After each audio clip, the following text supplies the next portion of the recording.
And we are going to be live here for the next 3 hours, Lord willing.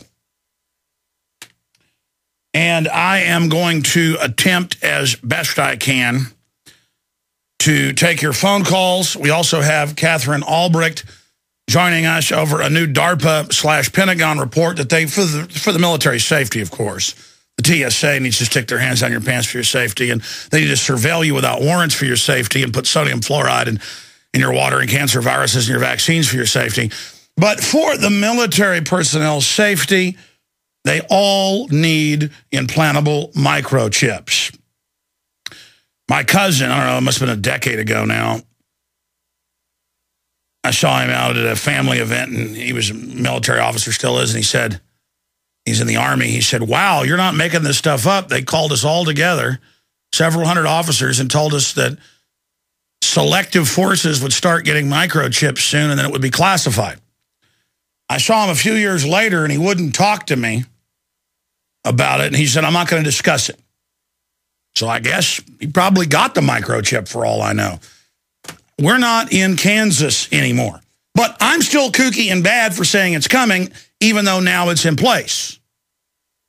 Because everybody knows they don't microchip the troops. I mean, that'd be an Orwellian police state. Everybody knows they don't listen to our phone calls without warrants. That's illegal. Everybody knows, right? Everybody knows there's not re-education camps in America. Everybody knows they're not going to put political dissidents in them, even though they say they are. Everybody knows America's run by the American people. Of course, we're not. So we have a big decision to make here. Are we just going to go along with this and just kind of be acclimated to it? That's what's happening. Everything is a Pavlovian dog training acclimation. The TSA in the airports, now on the streets, the military at every public event, posters and signs saying support the military. That means support the globalists that control our military. I mean, if you're even halfway awake, this is cartoon-level propaganda. If I was Kurt Vonnegut and going to write a satirical, futuristic police state 50 years ago, which he did write several books like that, I couldn't come up with something out of my imagination this over-the-top, and to have giant swaths, giant cutlets of the population totally unaware of what's going on. Walking into machine gun fire, the GMO, the aspartame, the bisphenol A, the chemicals, all of it, the death rates just skyrocketing. We are in the middle of a Holocaust. We are in the middle of a genocidal operation. The numbers are all there, just off the charts. If I could put graphs up here on screen for people watching at prisonplanet.tv, and we are going to do some more of these graphs. We've done them in the past. Not just showing government killing 262 million people last century, but all the other big events. It is mind-boggling. It is mind-blowing that governments have learned to not line you up and shoot you because people will go ahead and know they have nothing left to lose and fight back. They just slowly start poisoning the food and water. And everybody's stumbling around, poisoned by it in a near narcoleptic state. And you can just see it happening everywhere. Alex Jones, your host. And if you're a new listener, all I want is to be free. All I want is a chance for others to be free. I want my human dignity. And I am very concerned about the #1 unnatural killer of human beings in history. And that, of course, is government. In every culture, every society, every period of history, undoubtedly, University of Hawaii, Chicago, business school, they've all done studies. You can look it up for yourself. Democide killed 262 million people in the 20th century. The numbers in the last 12 years, 11 and a half years of this new century are well over 10 million. Government, I'm going to say that again, is the #1 threat. But on the television, in the control room, in the television, back in the break room, we have different newscasts on. And whether it's Fox or CNN, Fox in this room, CNN in that room, or MSNBC down the hall as we monitor globalist different flavors of poison Kool-Aid here in the global Jim Jones compound. They give you, choices, different flavors of it, but it has the same deadly globalist ingredients. All I heard about is how they're toppling al-Qaeda, a big victory, but the new enemy is domestic groups. And I even heard Amr al-Awlaki, how they killed him last year, and what a great victory that was. This is a guy admitted to work for the FBI and the Pentagon and to meet secretly with the Pentagon. And I've even had Colonel Schaefer on to openly say, and he worked at the highest levels of national security, that yes, Amr al-Awlaki was, quote, a double agent working for the Justice Department. Folks, not a double agent. 4 of the 5 al-Qaeda leaders were all born in the U.S. The mastermind of the 7/7 bombing, a SWAT, was admittedly MI6. That came out in the BBC and even Fox News. It's not debatable. Al-Qaeda works for the bankers, for the enemies of this country. And they use the threat of al-Qaeda to take our liberties. It's so elementary. They just said we're going to build up a giant police state and spawn you without warrants and build FEMA camps for the American people. The globalists would have never gotten away with it. But, oh, it's for the scary men with the turbans. Come on. This is so simple. This is so elementary what's going on. Now, let me give you a rundown of what's coming up today. DARPA is announcing the plans to move forward with microchipping the troops. That's already been going on covertly. I even have it firsthand from a member of my family, who I guess followed orders and took the chip because he does not want to hear about it now. He's like, oh, yeah, they all told us that the next few years, the officers and then also special forces and others were going to be getting microchips, subdermal. He goes, wow, you're really right about this. Man, I thought you were crazy. Not anymore. Now it's basically, you probably kept me from getting promotions just because they found out that you're related to me and I don't want to talk to you. You're right about all this stuff, but don't ask me about it. Don't ask me about it. Okay, whatever. Now, there it is, Business Insider, World Net Daily. DARPA is saying they want the troops to be chipped for their safety, of course. So Katherine Albrecht is coming up to break that down in the 3rd hour today. Continuing here, we have this Holland guy getting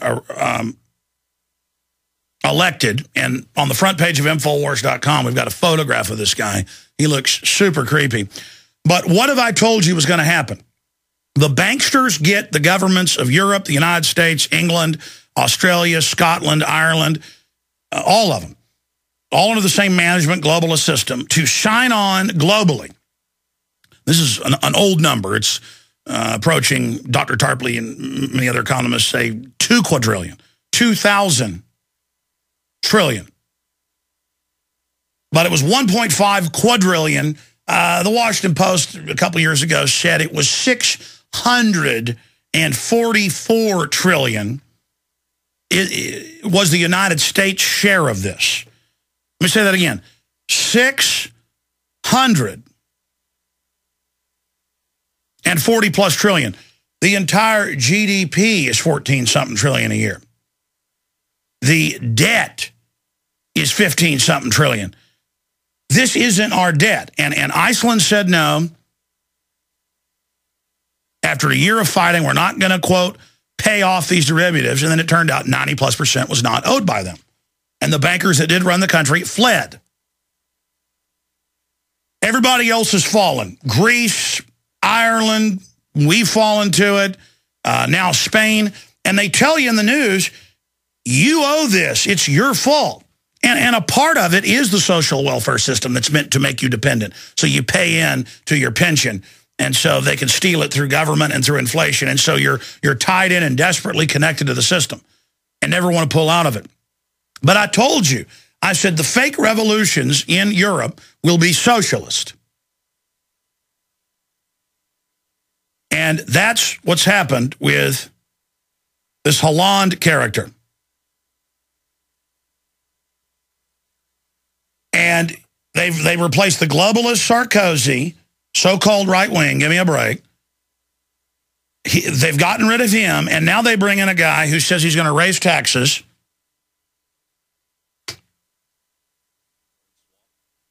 Now they bring in Francois Hollande, who is an open, committed world government globalist. and who says, I'm going to raise taxes on the rich. That means people making the equivalent, it's a global model under the OECD, $125,000 a year, converted over into euros. You notice that's what Obama says is rich here. This is global standardization because they don't want people to be able to run away with their wealth. So you got Warren Buffett, you got Bill Gates, you got all the top globalists on television and in print every day. There's articles and newscasts. I mean, I'm in restaurants, hotel rooms, anywhere. Turn on the television, it's Bill and Melinda Gates and Warren Buffett and Ted Turner saying the rich need to pay more, raise taxes. What they mean is middle class pay more. The money is then paid in banker bailout. And I know you've got this as an audience, but we need to get this out to the general public. Because when they fully implode the United States, which we're already in the process of, they're going to offer socialism as the solution. And they're going to have the 50 million people on food stamps. And they're going to have the 100+ million others that are on some form of welfare or government assistance. That's half the country, roughly. And then the contractors and everybody else, they're going to go out and say, give me my big government. And they are going to continue to raise taxes on the middle class to destroy the productive part of the economy. They don't want it to be productive. Then they're going to lower the standard of living. And that's what globalism is. That's the plan. To wreck you, to rob you, and to make you totally dependent on them. And then have the economy collapse and then reorganize the economy under total command and control, authoritarian edicts. You can call it whatever you want, but it's 31 flavors of corruption, 31 flavors of tyranny. They don't teach real political science in colleges. They don't teach full spectrum dominance. They don't, what's taught to the political class, most of them are just idiots, is not even reality. They don't teach it's corporate fascism that sits on top and funds a socialism that then moves into a communism with globalist offshore using that to squeeze the serfs. It's feudalism.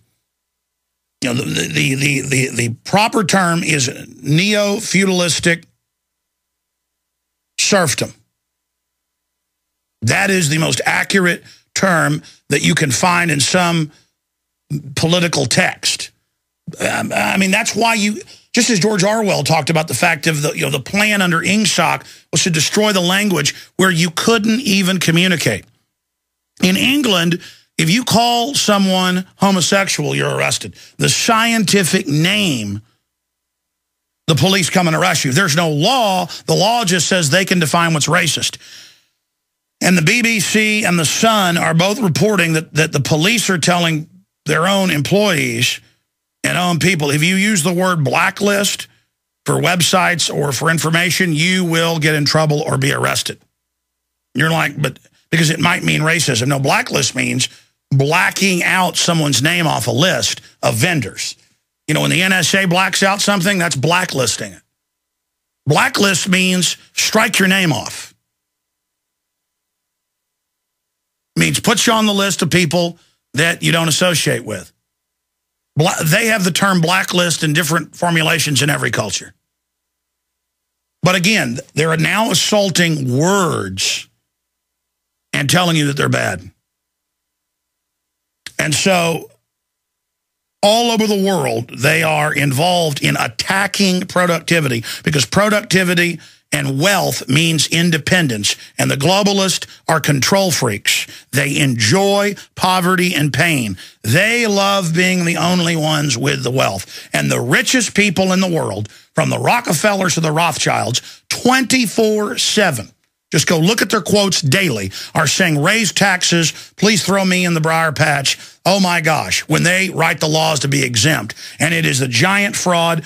And the French, if you even believe the election results, have absolutely asked for it. And that's why France is dying and the French culture is dying, and it's all by globalist design. All been done by design.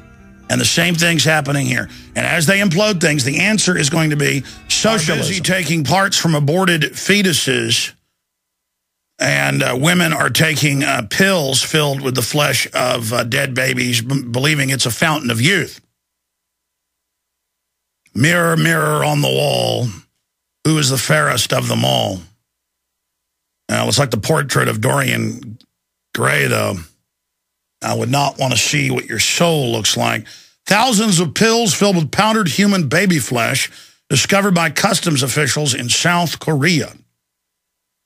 More than 17,000 pills smuggled into the country have been intercepted since last August. They're viewed as a miracle cure for all ailments, but unsurprisingly, they are harmful. Yeah, no kidding. And I was thinking this weekend about Soylent Green, the movie, where, you know, the globalists have destroyed the environment and everything. It's actually an anti-human film, and posing as a pro-human film. Charlton Heston's in it. And they find out that the Soylent Green is made out of people. And I was thinking, Soylent Pepsi, we need a graphic with Soylent Pepsi, because you know, a year or so ago it came out they had a biotech company that were connected to fetal tissue stuff in developing different flavors, flavonoids, I guess. And sure enough, then a few months ago they had a big board meeting, and a federal court ruled that the shareholders of PepsiCo, big Bilderberg Group company, are not allowed to know what they're using the baby parts for in the flavoring, but we already know. So enjoy the flavor. Soylent Pepsi. But see, a movie's shocking, but they take babies that are already born, sometimes months old. They come and they grab them, and they throw them in a bucket. And then they beat the parents. They take the woman and sterilize her. In fact, I meant to cover this last week, guys. It was in a major newspaper. I think it was London Telegraph. U.S. funding for sterilization in India. Or aid money funding for sterilization of men and women in India. And again, I just see this all the time. And then I hear yuppies, they say, well, there are too many people. But, okay, let's say there are, just for the sake of argument. You're being poisoned, okay? They're putting fluoride in your water, GMO, total sterilization. It's like 99+% in all mammal species within 3 generations under this. That's confirmed. We're dead. This is a big deal. It's over if we don't totally reverse things, because humans have a longer generation than rats. In a couple years, you can do 3 generations on guinea pigs or lab mice or white lab rats, whatever the case is. And it's the same findings with all of them. So we're about 20 years into the deep GMOing and 50 into the fluoride and others, or 60 plus, actually. The point is, we're about a third of the way into this right now, and we've got to pull out of this quick. You see, the globalists have something over us that it's so over the top what they're doing that people just have trouble interfacing. Here it is. UK aid helps to fund forced sterilization of India's poor. London Guardian. Money from the Department of International Development has helped pay for controversial program that has led to miscarriages and even deaths after botched operations. Yeah, they give them special tetanus shots, including here in the U.S., where the women get sterilized on the spot, or they especially look for pregnant women. It kills the baby inside or causes just unbelievable problems. But hey, you know, all these genetic ailments the kids are getting, you see, you go out in public, kids in wheelchairs everywhere. Rock on, New World Order, rock on. Rock on. I mean, you see, I know all of this, and I know I'm right, and I know it's going to get a lot worse. But the horror is so great that the average person cannot face it, just cannot believe it. We're going to go to break and come back with Paul Watson with a detailed report. I'm going to be honest, I probably only read 100 pages of the 300-plus page. Killed and given to the state. Given to the state to be killed. That's part of purging the underclasses. So elites in every culture always thought the population was too great. Every time they've got enough slaves to do their work for them, they start seeing them as roaches that they want to get rid of. There's total disdain in elites across cultural lines throughout history. You'll have, you know, the founder of a civilization or a city-state who is intelligent and and altruistic in many cases, but their great-great-grandchildren just become unhappy, spoiled, rotten scum, and there's all the sex and power, and they're worshipped as gods, and they always want to be able to arrest whoever they want, rape whoever they want, and burn down cities for fun. It's a tropism, like a plant sprouts out of a seed and goes towards the sun. This is what civilization is. Those that don't know history are doomed to repeat it. This is what civilization turns into during times of decadence. And if we're not decadent right now worldwide, I don't know what is. Now, Paul Watson last week wrote some articles off of an Army manual that the government and others, and the media has covered. They've confirmed, yeah, this is a real Army manual. This is what's currently being taught in the last 2 years to prepare for re-education camps of political dissidents in America. And more than 30 places, it says, for U.S. citizens, Social Security numbers, how to arrest us, how to duct tape us, how to put us in stress-compliant positions, torture, and how to use us for forced labor.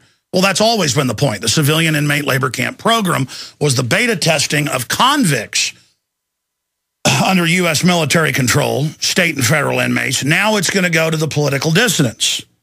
And that's the whole point of this. I mean, that's Walmart built its business on political slaves in factories. They're locked up in jail cells at night.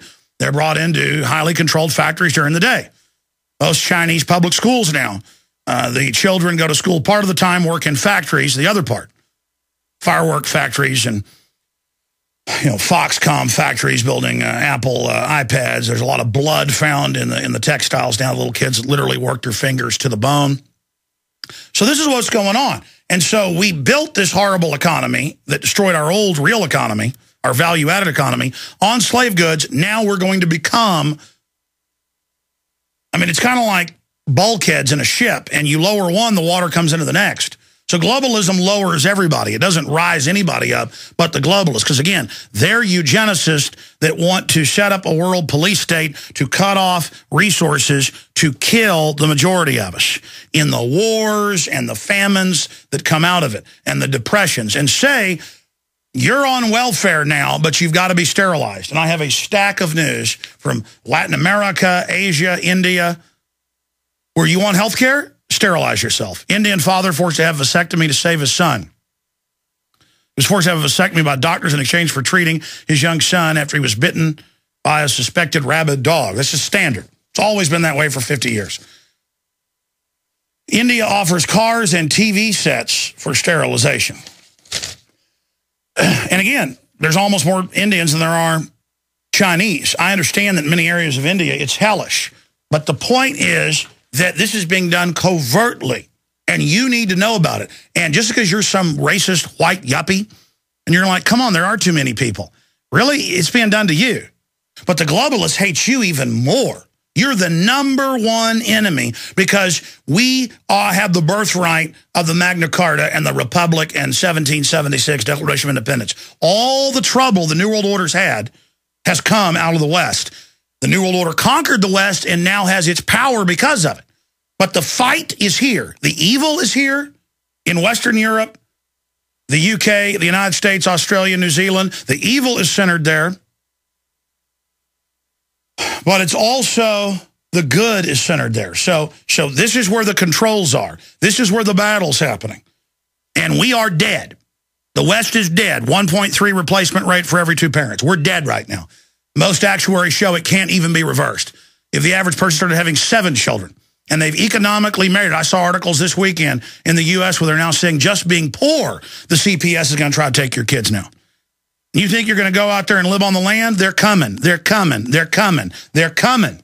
Now, I want to take you to Paul Watson, and then we'll take calls in the second hour. We've got a lot of other news we're going to get to as well, but Paul Watson wrote an article last Friday, and it said Obama mentor wanted to put 25 million Americans in re-education camps. And this is the type of self-censorship, because people, it's a meme, a weak COINTELPRO meme, say we exaggerate, or that it's hyperbole. And sometimes I do exaggerate, not on purpose, but it's a natural thing to do, and I catch myself and back it off. But that's probably 1 time out of 100, literally. most of the time when I hear my show later, I am cutting back on how hardcore it is.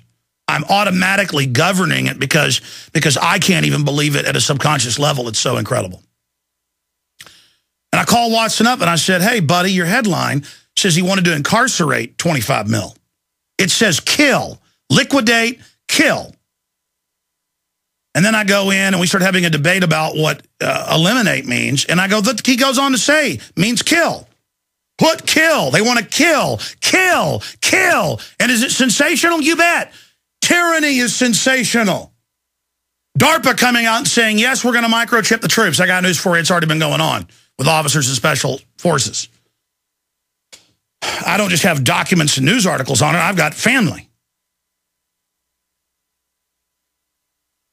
And again, these cops call and I go, oh, so you've been training with the military.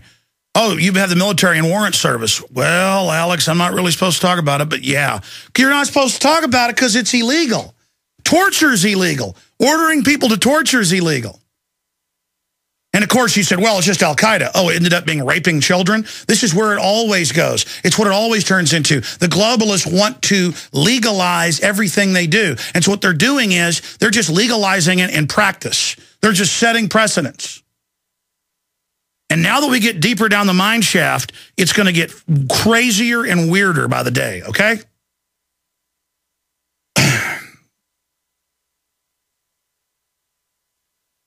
They want the average person to be like a child and to be unable to deal with real issues. And so I've read the document, over 100 pages of it. Watson's read the whole thing. It's got duct tape, hoods over heads, solitary confinement, stress positions, and it has whole paragraphs on how great these laborers will be for army jobs. So it's got slave labor. See, we call it forced labor. There's Watson ratcheting back what it really is. It's slave labor.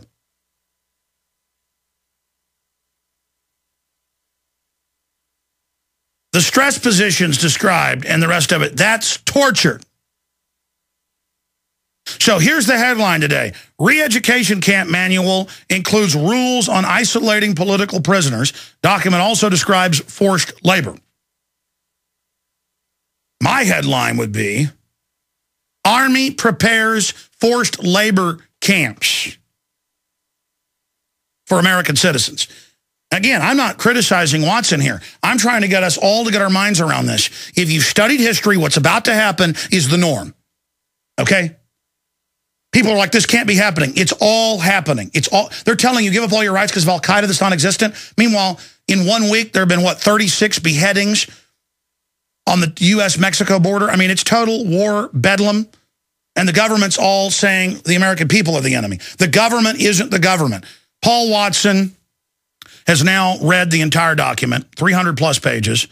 I just did Control-F searches through it and read over 100. And we've had the COINTELPRO calling in saying, oh, it's not for citizens, when the whole thing says it is, just to make the debate about is it for citizens, hoping we wouldn't read deeper. And the few guys that got through had this power trip in their voice, very calmly saying, it doesn't say that. Because they feel like they're part of the system. They feel like they're going to be part of this. And let me tell you, all these TSA people that are going to be the new National Police Force, they are looking forward. Of course they're full of pedophiles and pervs and people. Who else wants to do that? They're going to be the dungeon keepers. And the system admits they're going to be manning the emergency centers.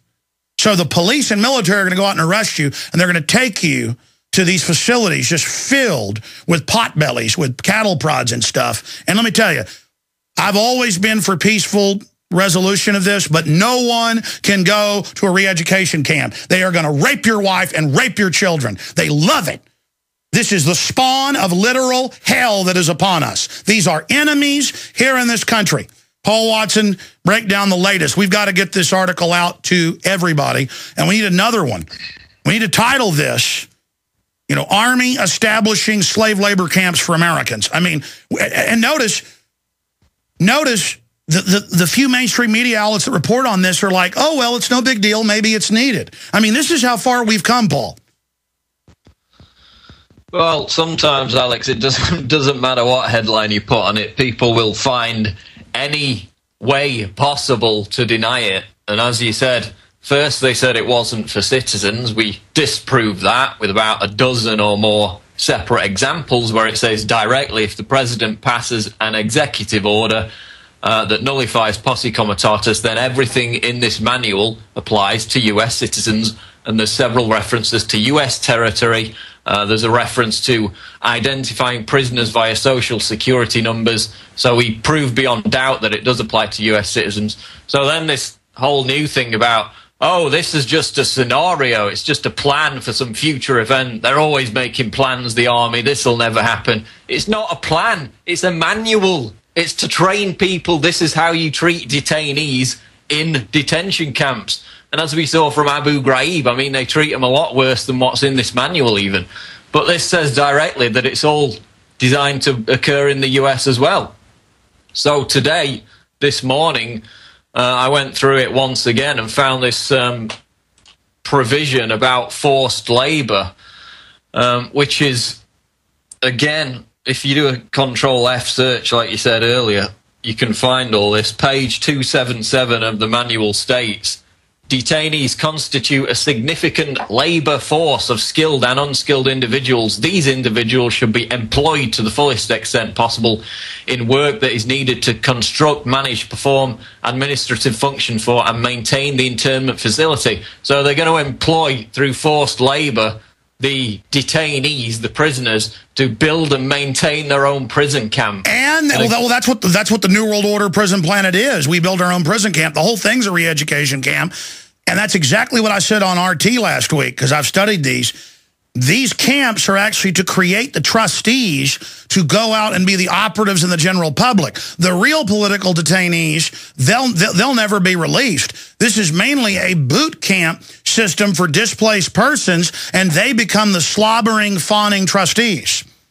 All right. It talks about the political prisoners will be separated from the rest of the camp population, and they'll use the PSYOP propaganda on some of the camp population to become informers on the rest of them. So, yeah, that's exactly what it says.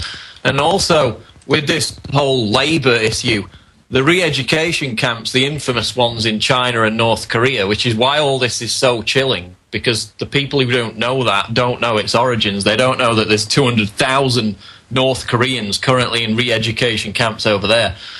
But the whole idea behind them is not really re-education. Once they're in the camps, there's no plan to, release them back into society, the political prisoners. It's all about back-breaking forced labour, 14 hours worth of, hard slog with little food and completely inhumane conditions. So that's the case in China and North Korea. And that's why it's such a threat in these manual documents, because, as I said, it mentions forced labour. Also, another thing I found just before, about half an hour ago, originally we went with the headline, leaked US Army document outlines plan for re-education camps in America. And in this manual, they outline how these PSYOP officers will indoctrinate political activists to accept their view of US policy. And they use that word, indoctrination. But if you actually go and look at page 281, they're so brazen that they do use the exact term re-educating. It says, planning and conducting PSYOP to achieve other multinational and or joint PSYOP task force or PSYOP support element objectives, such as reorienting or re-educating the IR facility population, that's the prisoners, or setting the stage for acceptance of future operations. So on page 281, they directly say that these officers are responsible for, quote, re-educating the camp population. So how anybody can be exaggerating that when it's right there in black and white in an army manual training document, again, the level of denial knows no bounds. And remember, that's a psychological warfare point, is to always just deny, even as the tank is ramming into your house, they're blaring, we're not assaulting, come out with your hands up. You come out, they found, most people will, and then they shoot you.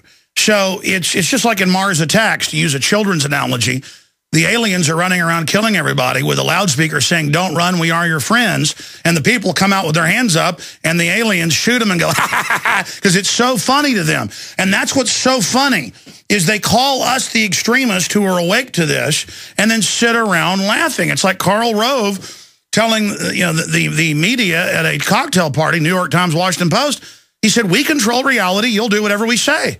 And the media said, "You're right, sir, we'll do whatever you say." So they could say the sky is, black at high noon when it's not. The media will say it. And here's the deal. They're already in police manuals now saying, go ahead and pick somebody up and take them in. I've seen this in law enforcement magazines, if they've got to get us out of the UN sticker for questioning. And then now you'll just, at first they're starting to set up these facilities where they just take you in for no reason. Everybody's getting used to being arrested. The police have been told, arrest people for no seatbelt, get everybody in the system. Next time you get arrested, you don't come back.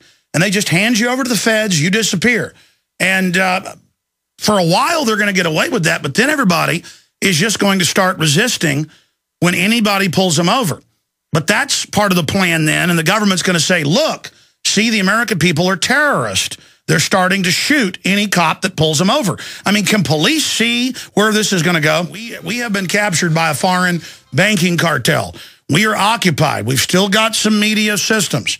We are the counter-revolution they warn of. That's why police in all your manuals were demonized. We're what's left of America. It's so simple, but you've got to wake up to the occupation to understand it.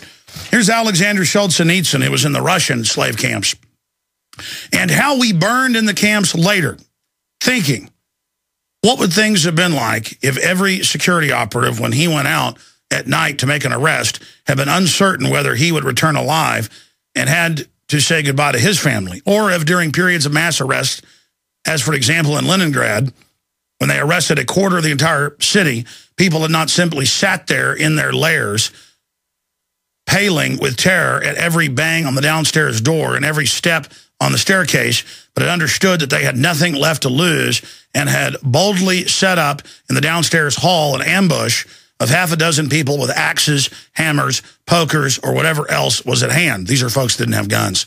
The organs would have very quickly suffered a shortage of officers and transport, and notwithstanding all of Stalin's thirst, the cursed machine would have ground to a halt if we didn't love freedom enough. And even more, we had no awareness of the real situation. We purely and simply deserved everything that happened afterward. Alexander I. Solzhenitsyn. Well, I'm Alexander Jones of Texas, of the once great Republic of the United States, and we are occupied worldwide. The same management system is in Europe, is in Australia, is in Canada, is in Mexico. It's global management government. And they now are putting TSA everywhere. They're now setting up checkpoints everywhere. They've now got fascist propaganda. They're now admitting they're all listening to us. All of this is happening. World government's being announced. England, total tyranny is being announced. Exact same stuff. Disappearances, secret arrest. China's got the same system. This is global government. We're toe-to-toe with the New World Order. And all over the document, how DHS is going to round us up and put us in camps. And they are hiring with psychological tests. Well, who they hire at the camps in Iraq? People kicked out of federal and state jails for raping people. They're building armies of just the most deranged, sickening demons you can imagine. And they're going to send the police and military out to grab us and carry us back to them. And let me tell you, the public deserves what they get, and those that are part of this deserve what you get. Paul Watson, your comments you were trying to get to on the rest of the document. Well, I was just making the point that there's this whole meme about, oh, this is on Infowars.com, that means it can't be true. There's a quote that says, this is a continuation of the Infowars narrative of internment camps. This is not a territory. That's what I think. Yeah, see, we're bad because we're right. When we're right, that's the proof we're bad. We're crazy because we're right. People can't admit that we're right. It's not like, oh, you were right, let's do something. But that's psyops. That's the minority you're listening to, Paul. But it does show they're psyoping. Well, A, it's laziness because they can't be bothered to read. It's 326 pages. They can't be bothered to read any of it. So it's easier just to say, oh, that's from Infowars. It's probably BS. But B, my thinking you know, the media got excited a couple of months ago about President Bashar Assad's emails that were leaked with some mindless nonsense in them. Imagine if they found a leaked document out of Syria. We get an Army manual. It's confirmed to be real. And it gets massive traffic on Infowars.com and PrisonPlanet.com, but almost no one else picks it up. And if they do, they just say, well, what's wrong with re-education camps? What's wrong with torture? What's wrong with slave labor? So, Paul, I think you need to do an article with a boil down of all of it and just say, you know, proof that media is complicit or you know, media refuses to cover slave labor, U.S. slave labor camp news, and point out the whole thing with the Assad regime, because this is, or maybe a headline, the United States becoming North Korea, or media will not cover U.S. North Korean style slave camps, because we need to punch this out into the media, and because the reason they won't cover this, just like it took a week for my act that we broke to get out in the news and other documents, and Ron Paul's office got calls, and Lord bless him, he's like, we don't know if that's real for a week. They, you know, no one would just call the FBI and find out it was real, or call, you know, the state police there in Kansas or Missouri and find out it was real. We've got to force this out in the open, because of course they're not covering it. It shows how controlled the media is, that this is confirmed slave labor camps, slave labor re-education camps. And it just shows they will not cover it. They will not, because also, it's not just that they're controlled. Then they've got to admit we're right. Then people have got to admit stuff's scary. And this creeping national security states all around them, Paul. Well, that's the thing, isn't it? They can't cover it because they can't deny it. They can't make up some little excuse about how we exaggerated it, because, I mean, take the article I wrote on Friday. Yes, the re-education camp manual does apply domestically to US citizens. That is 50–60% of it is direct quotes. Most of the rest of it is screenshots. You can't exaggerate direct quotes. You can't put a spin on them when they're directly lifted from the manual itself. So that's why they don't want to cover it. And people deny it because they haven't lived through hundreds of years of history whereby in every country, in every century, a group of people get persecuted. Whether it's, you know, Jews in Nazi Germany, blacks during the slavery era, Catholic priests in 16th century England that had to hide in priest holes because goons would come and try and hunt them down and kill them. And the 21st century is going to be the century of persecution of political dissidents. And this whole thing about building detainment, internment camps to house them is a central part of it. But people can't handle it because they haven't lived through history, they don't know history, and they think that just because we've got computers and satellite television and smartphones that none of this can happen, even though it's happened in every other century throughout history. Again, I liken it to one roach you see, and then you see 20. There's thousands. If you're seeing 20 roaches when you turn the light on, that means there's thousands in your house, you know, in the basement, in the crawl spaces. They have lined up this giant operation, you know, 50 times, literally, bigger than the Manhattan Project, of total control, surveillance. The cops all feel like they're special because they're part of it and have the military with them on gun raids and stuff. It's all illegal. There's just a giant national security state bringing the drugs in. It's so corrupt now it snatches little kids. I mean, it's just, people have no idea that just all around them is pure evil. And then, Paul, I just don't know what to do. I mean, this is incredible.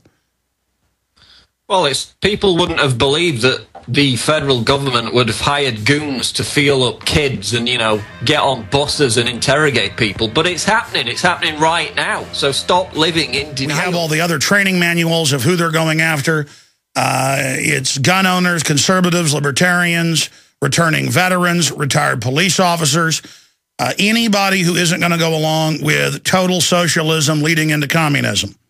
But again, run by big banks who are offshore, who want to destroy the economy, re-educate the population, transfer the wealth to themselves, and then come in with a fake revolution like with the Russians and call it free market, but where everybody's poor except for a tiny elite. That's really the model, is they bring in the socialism, then the communism, then that implodes, and they bring in fascism. And, of course, in the colleges the globalists have financed and run, they don't teach that. They teach socialism and communism are at odds with fascism. But in all the top globalist documents that I've read and things written by people like Carol Quigley, Tragedy and Hope, who's one of their top historians, he explains that fascism or neo-feudalistic serfdom control sits atop the socialist combine. Then they bring in the Red Terror commie level next. We're getting ready for that. They would like to bring it in. The fact that we're here raising the alarm may back it off. Again, if you just joined us, I'm Alex Jones. This is Infowars.com. We have Infowars Nightly News every night at 7 o'clock. I want to do this again today. I've got all this incredible world news, all this stuff happening.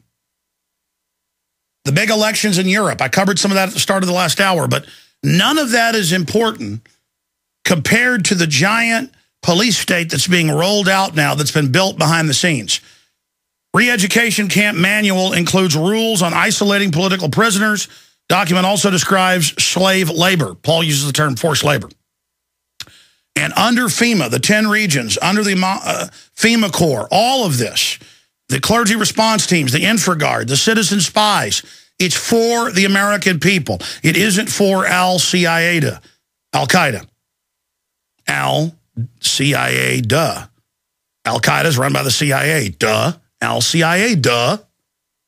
And the CIA doesn't work for the United States. It works for the foreign banks. On record. That's what's happened. Europe's been conquered by Goldman Sachs. We've been conquered through fraud. And they plan on using total police state to enforce their capture. The United States has been captured. They're now moving in to try to censor the web and talk radio. They're now trying to mop up the resistance. I got news for them. Too late. We already sent out the emergency transmissions. And don't look at the mall Martians and the zombies out there and think you've got America beaten. There is a large core of people that, quite frankly, is growing. It's over 25% that is really figuring out what's going on. There's about 5% that's super hardcore. 25% is accelerating their awakening. 40 to 50% is somewhat awake. Congress has a 9% approval rating. Most people, though, have just given up and just said that's a bunch of crooks. And it's time to give the number out. I want to hear from police and military. I've told you all this was coming. I told you TSA on the streets was coming. I told you that your appliances were surveilling you. It was in all the patents and admitted. I told you all this is now admitted. All this is now admitted. What do we do now that I've been proven right? Not because I'm smart. It's all public. I saw them say the G20 in Pittsburgh was the model for the rest of the world. I saw them 12 years ago. 13 years ago in 99, say no free speech in Seattle on video. The First Amendment has been suspended. They said it on the news and on loudspeakers. I've witnessed it everywhere.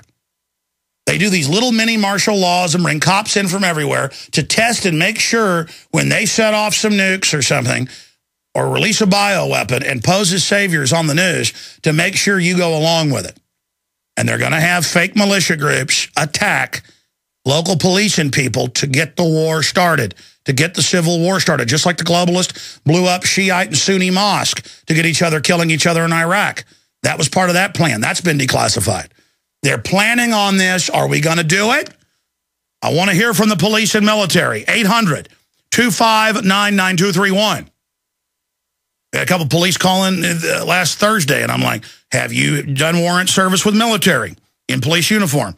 Yes, we have. See, the general public doesn't even know that. So, are you in a free country?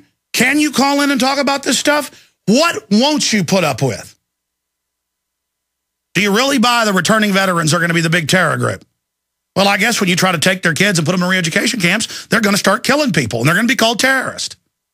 Understand, that's the plan. They're going to start fights with the American people and back us into corners, and when we defend ourselves, we're going to be called terrorists. Well, let me tell you who the terrorists are. It's the stinking foreign occupational government we've got that paid $20+ billion to move General Motors factories overseas.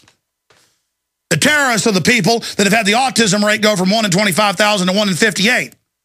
The terrorists are the people butchering our Bill of Rights and Constitution. All right, I'm done. Toll-free number to join us, 800-259-9231. Police and military, I want to hear from you. 800-259-9231. 800-259-9231. I mean, what is it going to take?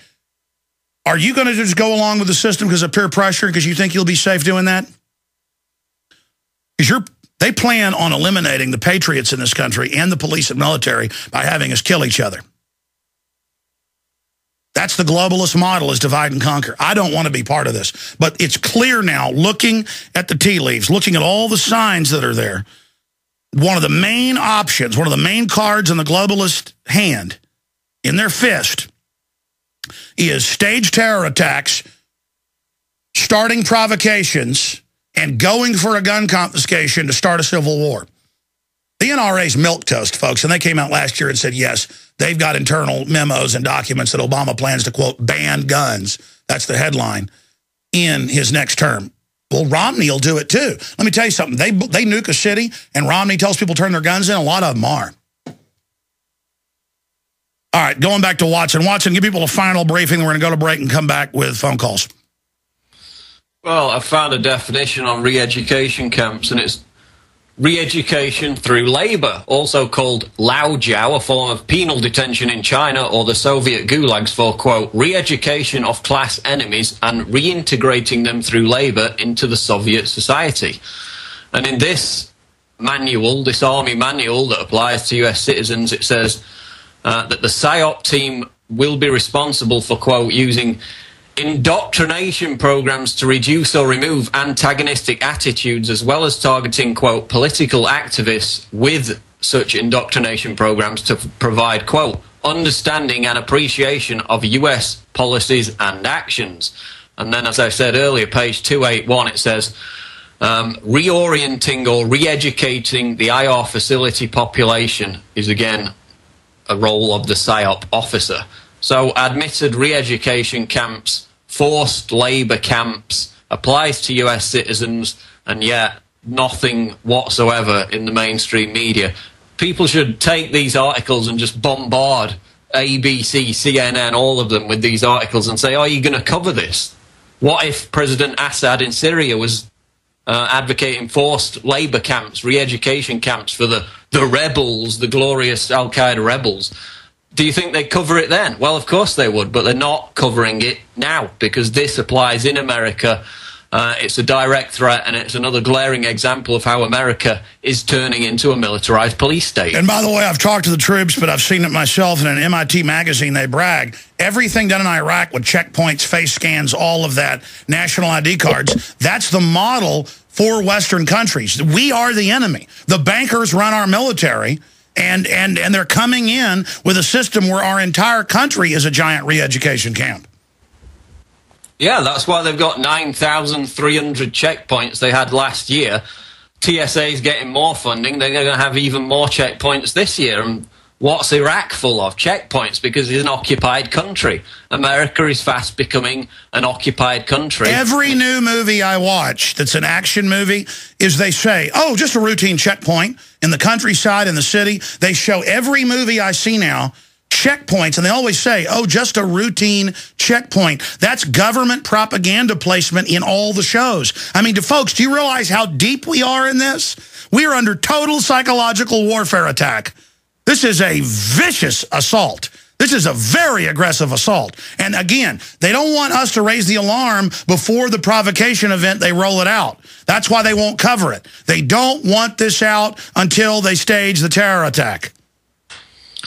Yeah, and with the FBI fomenting every domestic terror attack we see, you know, getting the patsy in to start it all off, then it's a very real possibility, seeing as they've been caught behind every major domestic terror attack in the last 5-10 years. And it's a mirror in England. They're putting in all the same legislation there and just said, yeah, we listen and watch everything you do without warrants in England. That's all over your news as well. Exact same system. Yeah, it's a uniform program, which is why you see the same things at roughly the same time happening in Europe and America. Global government, banker run. Yeah, Goldman Sachs rules the world. Well, you know, I've always tried to fix things, But I mean, I got to tell everybody, folks, you can't go to a re-education camp. And when they started, it's going to be some unpopular group, and they're going to beta test it. Well, plus we have the Emergency Centers Act because things are collapsing. That's how they're going to roll it out. Is the millions of homeless are going to be in them at first, but then they're going to force everybody else into them. They're going to have a prison section. Go ahead. Well, the DHS has already established camps for the threat of mass migration, and that was outlined in Rex 84. So, but again, when it's all announced to the public, I won't be good for being right. I'll be a bigger kook because I was right. That's how the PSYOP works. Of course, the truth is people are waking up, and we actually fall into the PSYOP. Watson was doing it, even responding to people in denial. Those who are going to be in denial and those that run the PSYOP who give entree to them, they're just giving cowards an opportunity to not look at the facts. We know this is tyranny.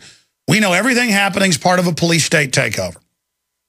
And we better start reversing it and take our states back. It's just that simple. And we get the word out that we don't just have a nasty, corrupt government. We have a really wicked government. It's not a government. It is an occupation by a foreign force of criminals. Okay, we've got Matt in Washington, a police officer. David, who's Navy, listening on an iPod. We got Jesse, military, Army. We're going to go to everybody here in just a moment. We got Dan and others. Let's go to Matt, who is a police officer. What do you make of it? I mean, forced labor camps, slave camps, re-education camps for libertarians and conservatives? I mean, that's the American way, isn't it? Well, I fall into that category, Alex, so I guess I'll be in the camp, too. Wow. Well, I guess if they just take enough of us away to the camp, though, they think everybody will just get in line and say, okay, I love world government. Well, I'm telling you right now, whether I'm in uniform or not, I'm going to fight them. I'm not going to that camp, so they better get prepared. I want to tell you something. I know a couple months ago, as you know, our economy is so-called collapsing, and our city is going through a financial situation. We run in the black, but we're down to the bare bones, and we had a meeting with our city administrator and assistant city administrator, and they were talking about how we needed to write more tickets to bring in more revenue because that was the difference between getting a new patrol car or not. And I piped up and said, hey, we haven't had a new patrol car in 4 years, and we're not revenue-generating police officers, and we're not going to do that. Well, then a couple weeks later, they pulled the chief in and said, hey, we're going to give a $1,000 bonus to whoever writes the most tickets. And he said, no, we're not going to do that. So we do stick up, we do stick up and tell our administrators. No, I know there are good police all over the no, listen, I know there are good police all over the country. That's what's been holding. Look, I've had this epiphany, and of course it's common sense, but it's so clear to me. You have a tiny criminal elite at the top who can only operate because all of us are naive about how evil they are, and then they've got all these PR rollouts for why they do things, and they're trying to get us to go along with them, but people didn't go along with torture. People aren't going along with world government, but the globalists don't care. They're just pushing. I mean, how do you think they'd try to get away with putting people in a re-education camp? I mean, that shows how radical and nuts these people are. And Alex, this is why we have to come together and tell them no, because when we do, they back down. It's when we don't say anything and we go along with the program, then they win. So it starts at the local level. You tell them, no, we're not going to do it. They're not going to fire all of you. We stood together as a brotherhood. I come from a department of about 15 men, and we told them no. And you know what? They're leaving us alone.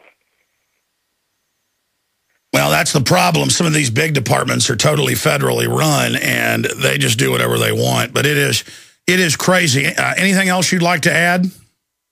No, I'd just like to tell my fellow brothers and sisters out there, maybe those that are on the fence, listen, wake up. I've been a police officer for 15 years. I've listened to Alex for almost 2 years. He knows what he's talking about. Listen, we don't take people's word for it. We research it. Go out there and research it. Look at his website. Read everything that's on there, and then research it yourself. It's real. We need to stand behind this guy, and listen, we need to take back this country. Freedom rings. Thanks, Alex. Thank you. Look, I'm standing beside and behind everybody else, too. Look, I wish this wasn't real. I wish I wasn't the guy on air. I wish so badly that we could reverse this, but these globalists are so powerful and so rich, this is their entertainment. It's like the world is a risk board to them, and this is their fun. They play with our lives like we're little toys. And the reality is so crazy that I know why people don't want to believe it, because I can't believe it. When I have gone to countless urban warfare drills that are public, and I witnessed the military training to confiscate guns, and then I saw them do it in New Orleans, and then now I see them admitting it. And boy, is it broken down in the news today. You can see it coming into clearer and clearer view. You know, I believe in preparedness, and that's also how we finance our operation here, so it's a win-win. I did over a year of research before picking a new water filter company to promote. I just couldn't promote the other one anymore because of listener complaints and things. And I did some research, tested out a bunch of different brands, and I think ProPure, from the stats I've seen and using it in my own home and here at the office, is the best system out there, bar none. And, well, I can show prisonplanet.tv viewers a shot of it here. This is the Traveler. This is what we use on the RV. It's bigger than most Travelers that you see from other companies. It's beautiful stainless steel, has the stainless steel spigot. It's not plastic junk, doesn't have the bisphenol A leaching out. And if you look inside of them, by going to Infowars.com, anybody can look at it. They have the fluoride filter optional on the bottom, but on the top, it's got the gravity-fed filter impregnated with the silver inside. And it's a bigger domed filter and works a lot better than the leading competitors. So go look at the stats at Infowars.com with ProPure. And your purchases of the high-quality product also makes this show possible and allows us to hire more crew, more reporters, and put out more news and information. Because we're self-financed here. We don't have George Soros or the New World Order funding us like the mainstream globalist trader media, or NBC getting hundreds of millions of taxpayer money in bailouts. That's why they push all this anti-gun, anti-family garbage. So go to Infowars.com. We have 10% off on ProPure. We already have the lowest price anywhere for ProPure at Infowars.com. But if you add water, the promo code, in, you get additional 10% off at Infowars.com. You can also call toll-free 888-253-3139. Okay, let me just shut up and go to your phone calls now. Let's go to Gerald, who's Special Forces, was Special Forces, now in the National Guard. Gerald in Arkansas. What is your take on the official Army manual for operations in the U.S. for re-education camps and slave labor? Am I anti-American for not thinking that North Korean-style government is the way to go? Absolutely, you're not. What is your view on this, sir? I'm 100% against it, and when the NDAA passed on New Year's Eve, I started my own YouTube channel and started video blogging about why this is wrong and why military members need to wake up and start thinking about getting out of the service. Break down from your perspective. I mean, they've always been getting the camps ready the last 20 years, but now they've accelerated their construction. That's on record. But now admitting their re-education camps. I mean, I've been to the drills and seen them doing this type of stuff, but this is admission. This, as one commenter said, I was saying this is an indictment. They convict themselves. And the commenter on my video I shot this morning, titled "Army to Oversee Torture and Slave Labor in America," the commenter, in fact, it's still the top comment up there, said, this isn't a manual, this is a confession. Yeah, I'm pretty amazed that they came out and so blatantly spelled out the facts that this is for American citizens as well as operations overseas. So I don't know if they're getting more overconfident or if they're somebody who's writing the manuals might be saying, well, maybe if we put it out there a little like this, maybe people will start waking up. I don't know. Well, undoubtedly, I've had national media tell me, look, I really like what you're doing, but they'll never let me publish it if I don't attack you a little bit. And they're so arrogant and stupid, these globalists above me, that as long as I just throw a few names in and make a few jokes, they think that's effective. I know it's not. And then the article comes out and actually helps us. So I've had multiple national publications where off record they say, listen, I'm on your side. So, I mean, it's already happening. It's already happening. Absolutely. And on that note,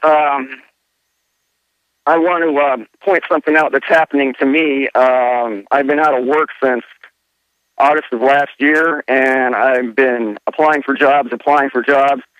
And with my resume and background, nobody's given me the time of day, which is leading me to think that perhaps Homeland Security is blacklisting veterans, especially ones that might be speaking out. Well, no, they said that in the new system, you won't get a job unless Homeland Security says it's a no-fly, no-gun buy.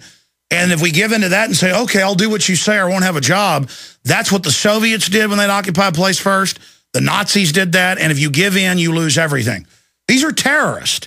And that's why they're bringing in this classical system. I mean, we have the Attorney General saying he meets with the media heads to brainwash the American people against the Second Amendment. I mean, they see themselves as brainwashers.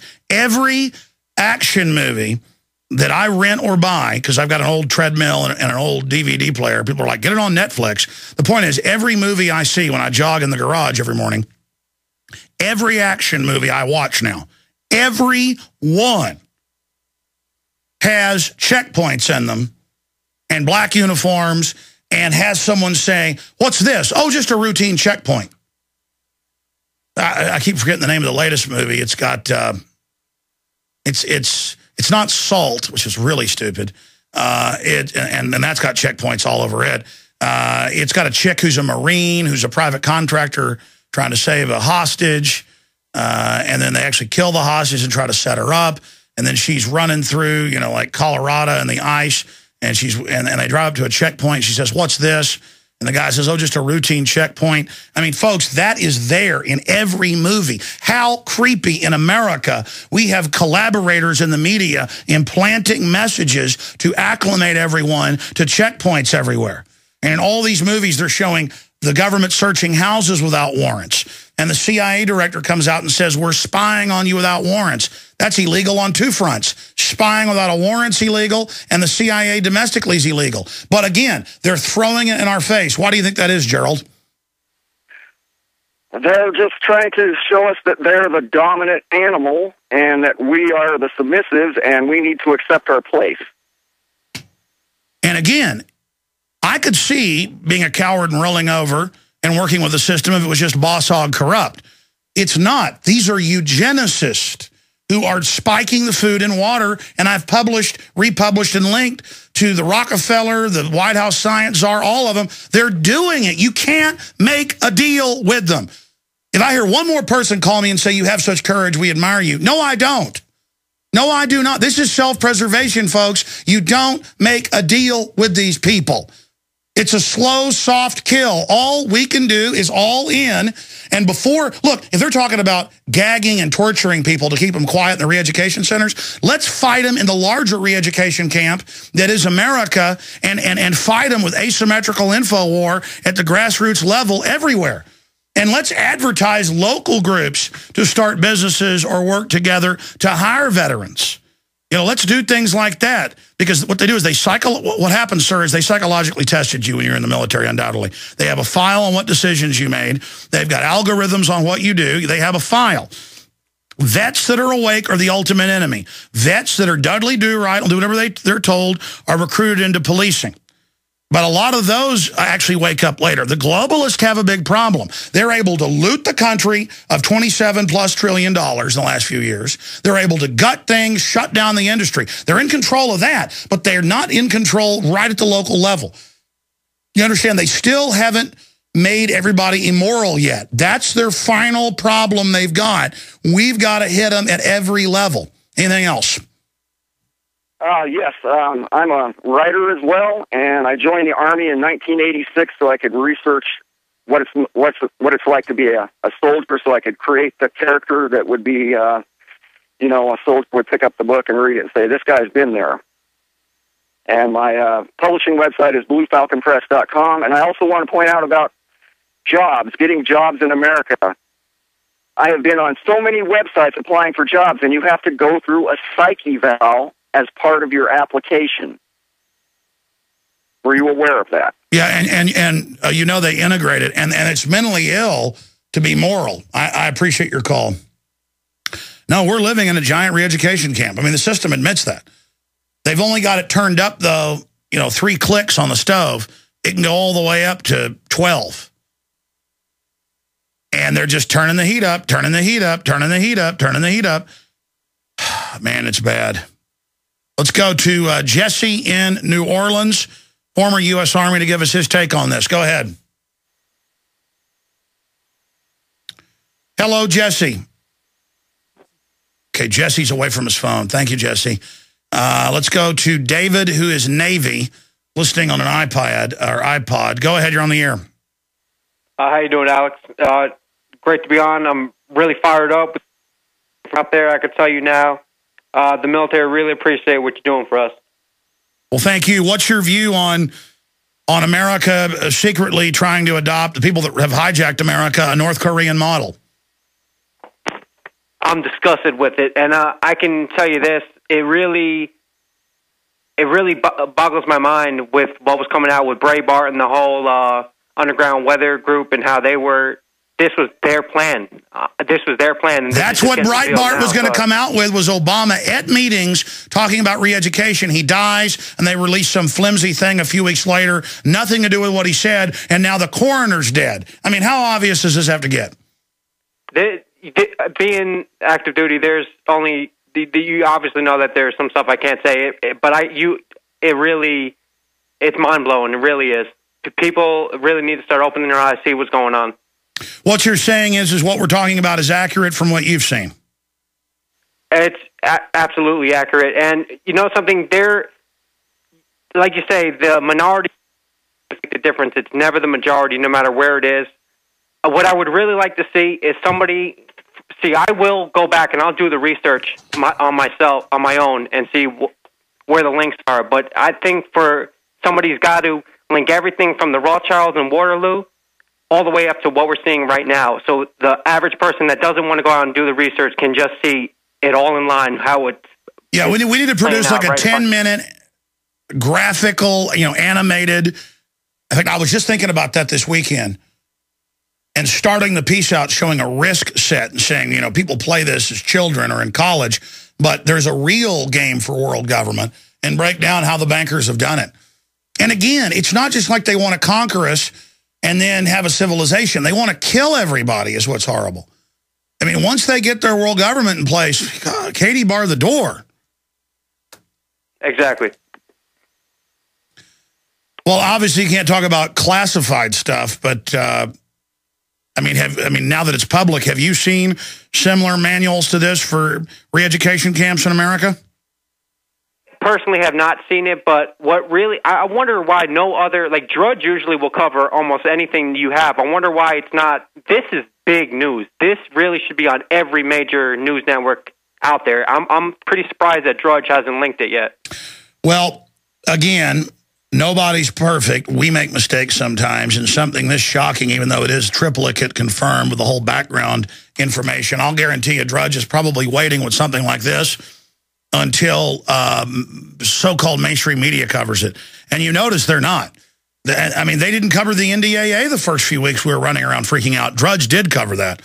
And then they said, no, it's not for citizens. And they went, oh, it is for citizens, but Obama's not going to sign it.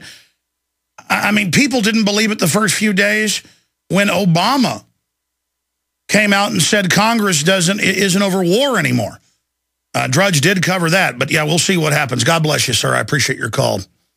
Let's talk to Rudy in Washington, D.C., Marine Corps. What do you make of re-education camps? I mean, North Korea is not so bad. Maybe George Washington would have loved Kim Jong-il, huh? No, exactly. I think it's unbelievable. And as far as here in D.C., from what I've seen, haven't seen anything, too close to re-education camps. But we have been doing a lot of riot control training, stuff like that. And yeah, I'm just calling for support. I want you to know that I'm trying to get the news out here with the Marines here. I'm trying to get the word out, and I'm a big fan of you. There's a guy named Hal Lindsey. He has a lot of good information, and Ron Paul, huge supporter of Ron Paul. How many Marines you talk to are somewhat awake?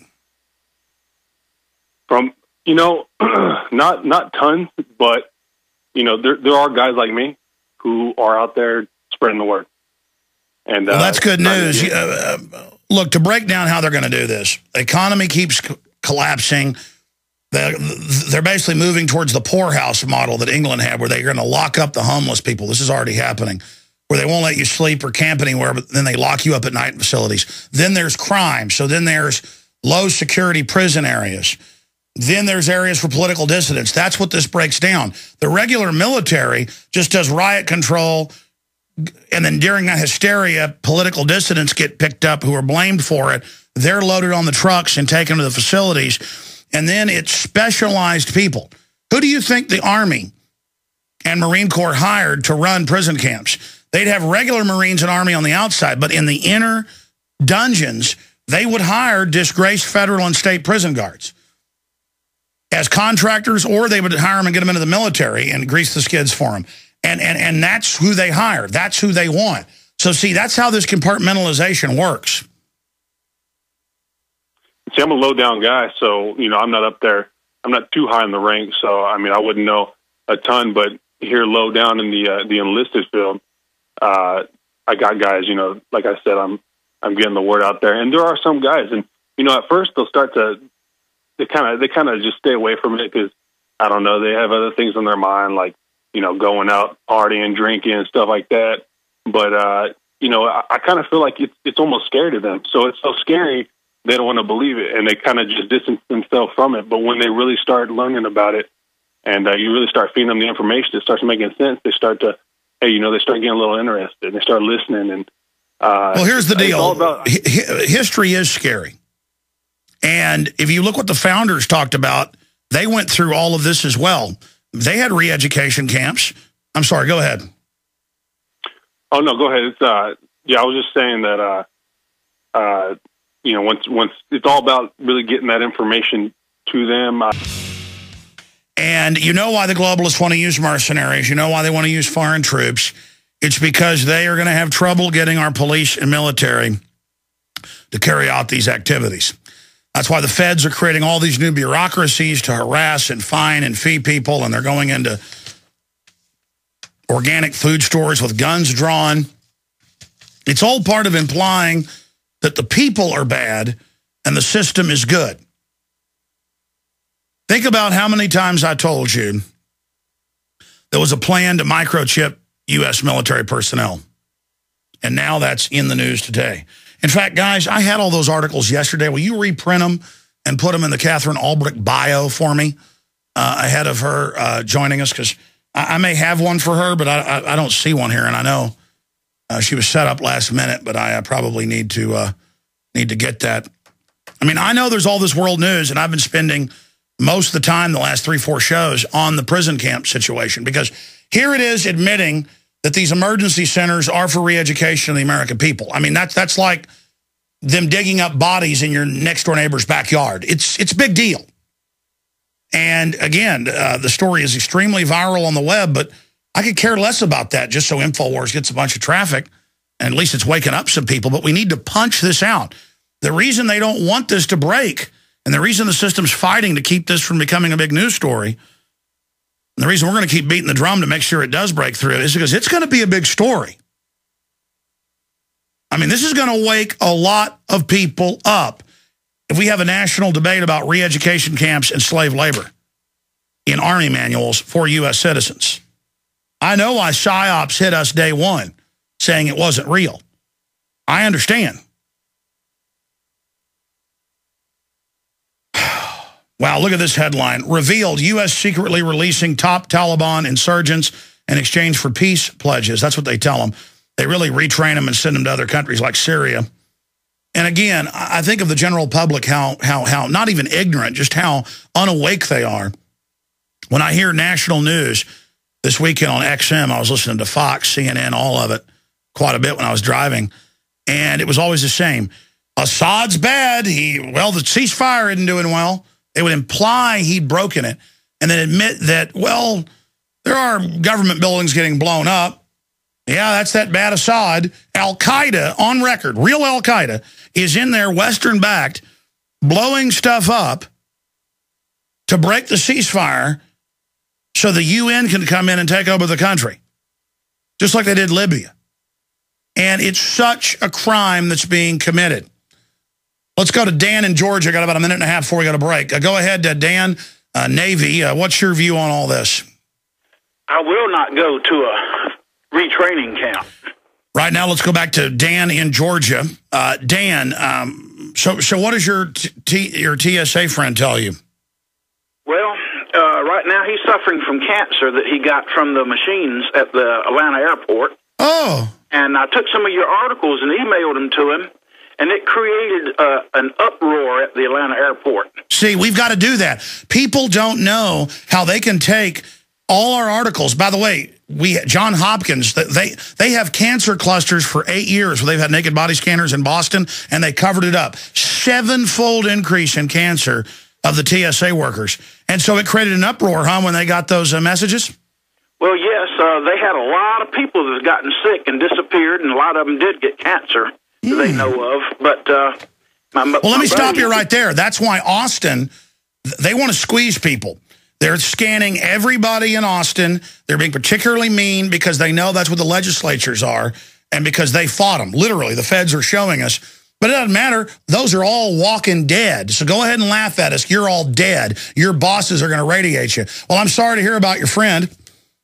Well, he's a good guy, and he feeds me information. Like just the other week, there was 25 Chilean soldiers come through the airport wearing civilian clothes, and they had to call him because their rifles were not locked. They didn't even have a key to lock their rifles up, and he had to go and try to find a way to lock their rifles. That's right. Foreigners are allowed to have guns. Citizens are scum. Again, in the new America, the new re-education camp America, we're the bad guys. Anybody else is good. And he feels that American people just aren't going to wake up, but we still got hope.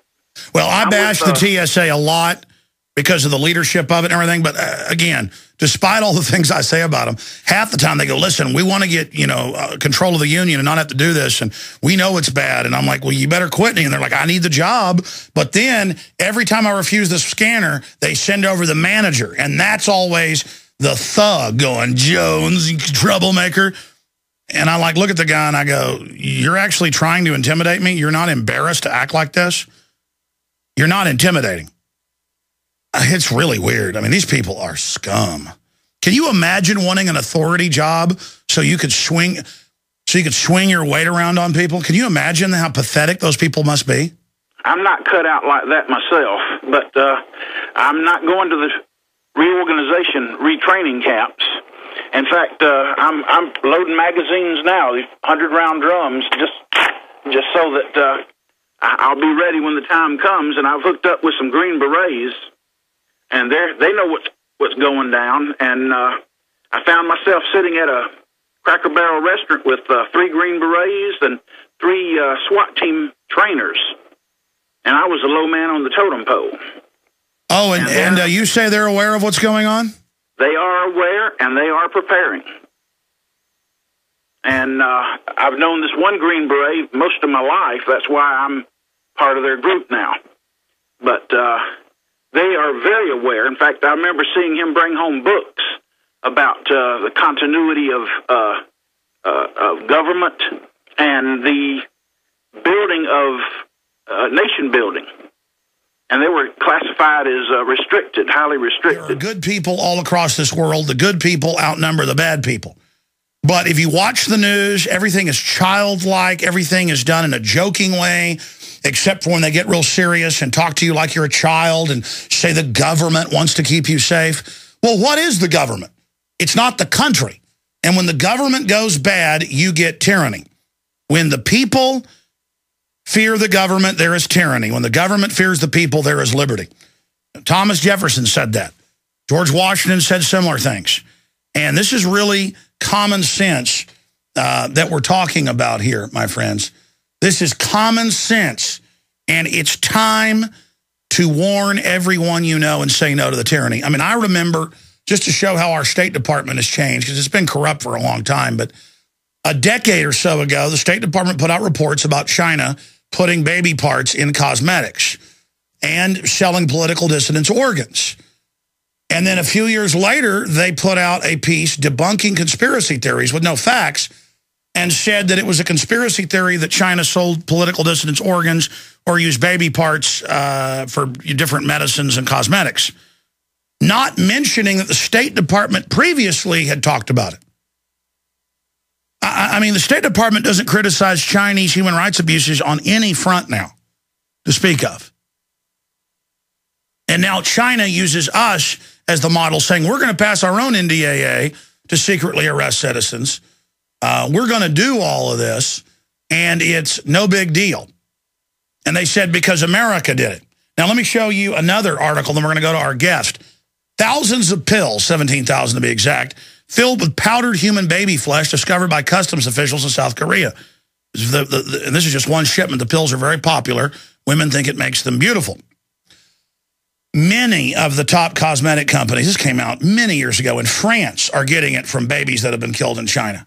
But folks, most of the vaccines you take are grown on dead fetal tissue. I mean, and again, I'd cover this and be called a conspiracy theorist because people couldn't believe this was happening. They just say, oh, you know what? You're making it up. You're making it up. It's not real. You're making it up. Our government would never do something like that. Well, all these governments are doing it. I mean, I just read where human rights aid from England is being used to forcibly sterilize people in India. All of this is giant covert operations going on domestically. Now, again, I heard this last year and didn't believe it and went and looked it up, and sure enough, it was true. And then earlier this year, what was it, in January, a federal court ruled that shareholders aren't allowed to be involved in the decisions or allowed to know exactly what they're doing with the baby parts in Pepsi. But one of our listeners heard me mention this at the first of the show and has made a graphic. It's now posted at Infowars.com on the front page if you want to see it. It says, it shows a Pepsi bottle with a fetus being dropped down on top of it, imitating some of their real ads. And it says, now with dead fetus cells.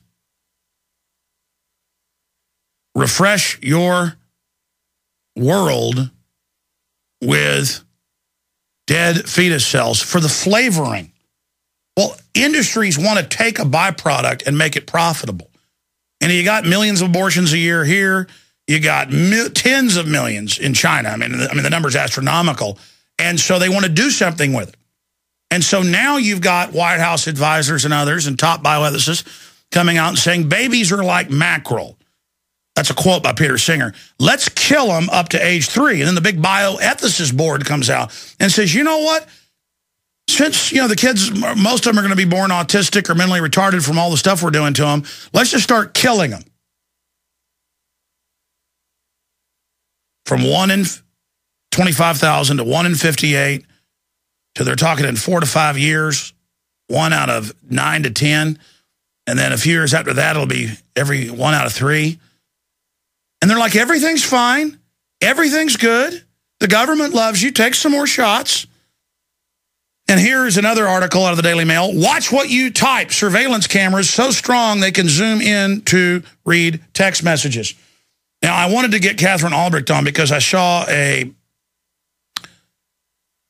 article in WorldNet Daily, and I saw a couple others in the Business Insider and others, and sure enough, went over to DARPA. That's who funds over 90% of the university technology training and research. And there they are saying what I knew a long time ago. They've been chipping some of the special forces and officers for a long time, and heads of state in other countries. That's been in the news. There's been rollouts to chip old people, and there's been rollouts to do things like chipping prisoners. That was in Reuters, and then it got pulled in California. They signed a contract, 6 years ago to do that, but then there was such a backlash it got pulled. So the point is, Oh, you want to get in the cool Baja Beach Club, you got to have a microchip. That was going on 6-7 years ago. But now they're coming out saying, yeah, for their safety, for their medical reasons, they need a chip. So again, all this is happening. I wanted to get her on about that, but first I wanted to throw this at her with the internet censorship, CISPA, all this. Katherine, what do you make of the CIA director a month and a half ago admitting that they're building tech in to all the major appliances, dishwashers, computers, cell phones, to track and listen to everybody? Why do you think they're getting so brazen? Where just 6 years ago, Bush would lie and say we're not spying on you without warrants, and now it's just get used to it. What do you think's happening? Why are they doing this right now? Again, Katherine Albrecht, who's a host on this network, needs no introduction. She's also a doctor from Harvard in these areas of research. And, of course, you can find out more at KatherineAlbrecht.com. What do you make of all this, Katherine? Why are they coming out in the open?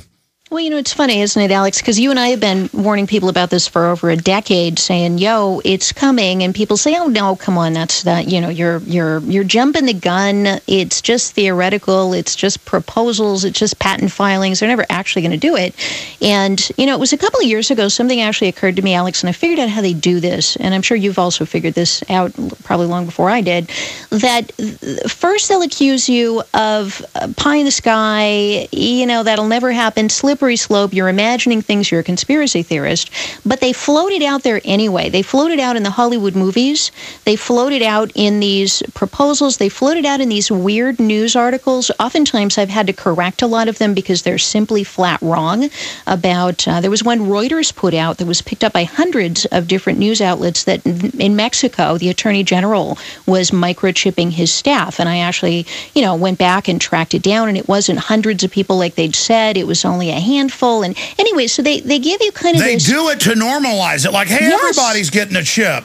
But see, what's interesting about it, though, Alex, is when they first put it out there and then you pursue it, it turns out to not be true. So the people who are banging the gong and going, look out, this is terrifying, all wind up with egg on their face. They say, no, it's not happening. That's just Hollywood. Or, no, that wasn't 100 people. That was 3 people. What's wrong with you?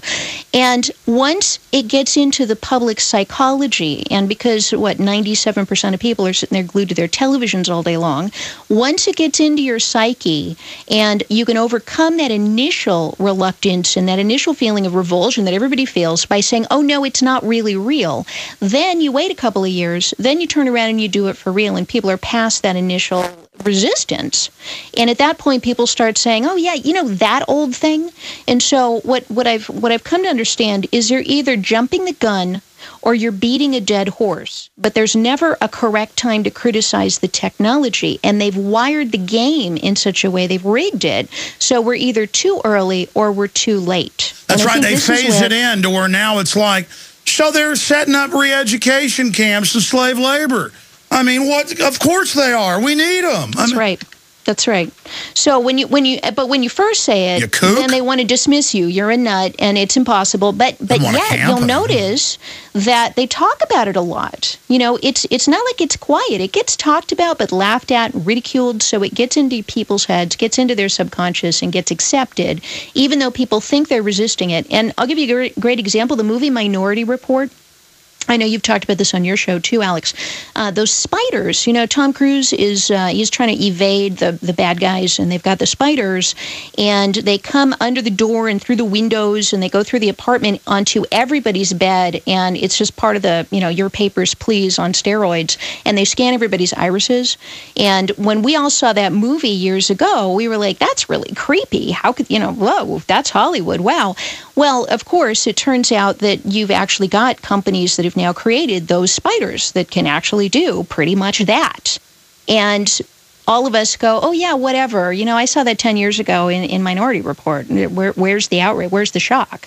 You know, or face recognition software when you walk by and the billboard is tailored to you. Now stuff like that's coming out, and it turns out it's all predictive programming to condition us to accept it. Katherine, every action movie I see now has checkpoints everywhere, and one of the actors will say, just a routine checkpoint.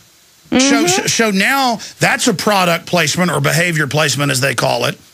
That's a good way of putting it. I mean, yes, this is so creepy. It's a behavior placement. Thank you. That's a perfect, I love that description, because we know product placements. You see the Mountain Dew on the table 50 times, and the next time you're at the grocery store, you see Mountain Dew, and you go, oh, yeah, I know that. And your mind doesn't even associate. I know that because I saw it in a movie. But subconsciously, you're saying, oh, yeah, the beautiful starlet and that really hot action star, you know, they were drinking this. And then you just involuntarily reach out and grab it. Same thing when you happens. watch the Gran Torino, there's Diet Cokes everywhere. They're being paid for that. Or you watch other shows, there's McDonald's everywhere. We do want the troops to have microchips to monitor their health. We care about them. Tell us about that. This DARPA thing is so freaky. And, you know, I took a bunch of classes at MIT because you can kind of cross and roll through Harvard and MIT. So I was at the Media Lab there for a while. And the Media Lab is where they do a lot of this really cutting-edge, kind of futuristic stuff. Like they had countertops that could tell what ingredients you put on them because of RFID tags. And that kind of ties into your earlier reference to all of our appliances being able to listen to us through the smart grid and transmit information. All that stuff going on through the Media Lab at MIT. And this whole thing with Minority Report, it was interesting, but Beth Givens from the Privacy Rights Clearinghouse actually talked to those guys. We interviewed her for our book Spy Chips, and she said that the folks who put together the movie Minority Report actually interviewed people doing defense research and people working at MIT to come up with all of those topics and all those themes. So it's all part of a big picture of military, industrial, academic, corporate research happening behind the scenes, and then somehow funneling its way in to these Hollywood movies to give you this futuristic view.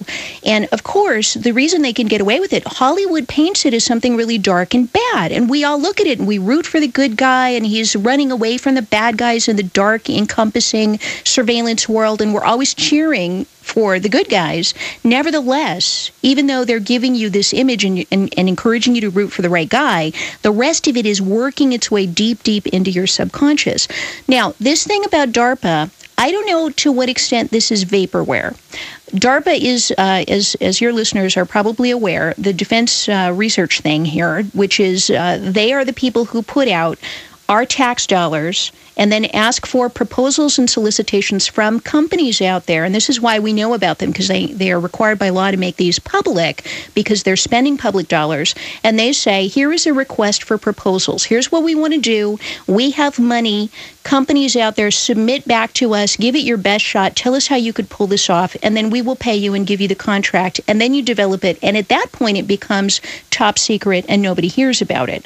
But during this solicitation process, if people want to check this out, they can go to darpa.mil. And I'm always nervous going to any .mil website, especially DARPA's website, because believe me, if there's ever a website that could, like, I don't know, look through your brain through the computer screen, it would be DARPA. So I would encourage you to be careful going to darpa.mil. You know, StartPage has the proxy, so that's how I get there.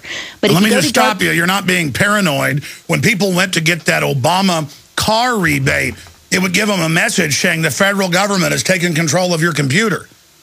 I remember that. I remember that. People freaked out. No, Google's now been caught breaking passwords, stealing them, just out of hand, breaking through cookie blockers. And tracking iPhones and, yeah, all kind of crazy stuff. Yeah, but you're still paranoid and bad because you were proven right. Please continue, bad lady. Yeah, so startpage.com, and I just have to put in a plug because there's a free proxy there. So if you search for darpa.mil or solicitations or requests for proposals at StartPage, you will be able underneath to click the proxy link to the darpa.mil website, and StartPage will load it on its servers, and you can see it their servers, so you never connect with DARPA, and DARPA never sees you, so they can't put software on your computer, they can't read your cookies, they can't put malware on, they can't do anything. They don't know you're there. They're just seeing StartPage's servers.